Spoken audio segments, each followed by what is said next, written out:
बारिश के बाद तिली का खेत, गांव का खूबसूरत मंज़र।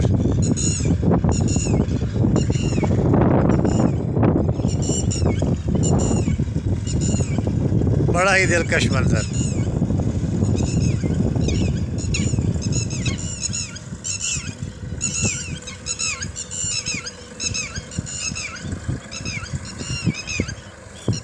ये बारिश हुई, बड़ी अच्छी बारिश हुई आज।